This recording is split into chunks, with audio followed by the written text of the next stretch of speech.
Hello beautiful friends, it's Megan Cooper here. No, we're not going yet, we just jumped on.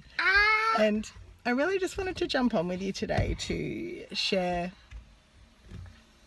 kind of how I support my kids through their big emotions. You see, I woke up this morning with an idea of a Candid Motherhood series of really sharing how I respond in the moment, or when the shit hits the fan, or when something's going on. And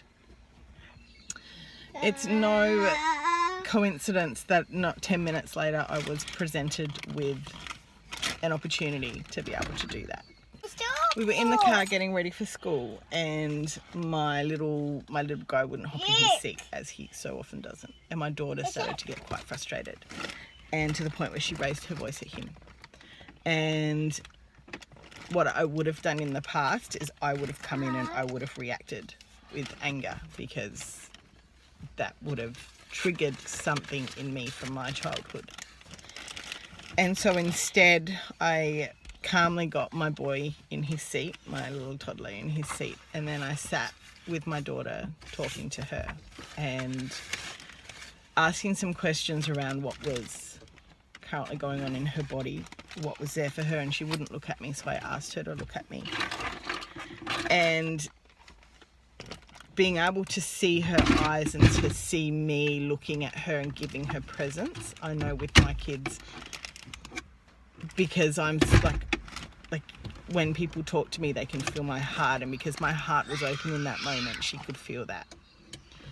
And so I sat with her and really asked what was coming up for her and what was present for her in that moment. And she talked about not liking being late, and that her best friend wasn't going to be at school today, and she didn't know who she was going to play with. So when she raised her voice at her brother, it wasn't about anything that he was doing.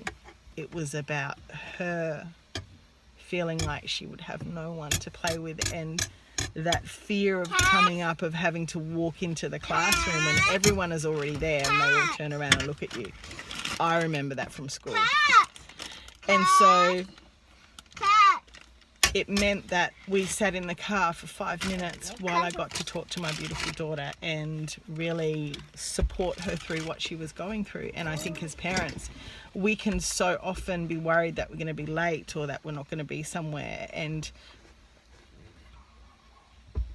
to me, it's so much more valuable to spend that 5 minutes talking to your child and supporting them through whatever they're going through, which means that perhaps you might be 5 minutes late to the bell.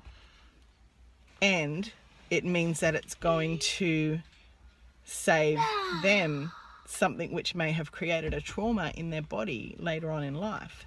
And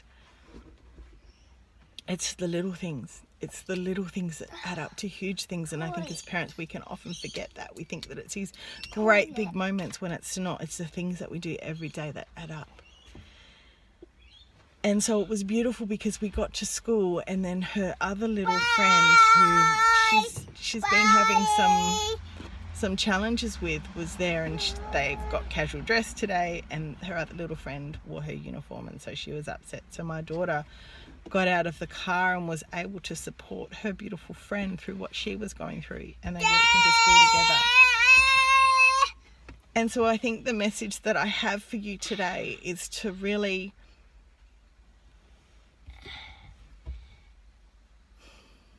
you get to manage your own emotions. You get to really work through and heal your own traumas and your own triggers, so that in those moments when your child is triggered, or when your child is triggered, or when they're going through these challenging times, you are there to be able to hold that sacred, connected, safe and peaceful place for them in amongst the vortex of energy that might be going around them in that moment. And so I get to do deeper work with my daughter when she gets home around really being able to be comfortable in her own skin a little more. Like, we do so much work around this, and it's something that continually comes up. And as a mum, I really get to know that now there is something there for my daughter around, you know, playing by herself and feeling like she doesn't have anyone to play with. And so I really get to sit down with her and support her through that in a deeper way when she gets home. And sometimes we get to know that what we do in the moment is enough.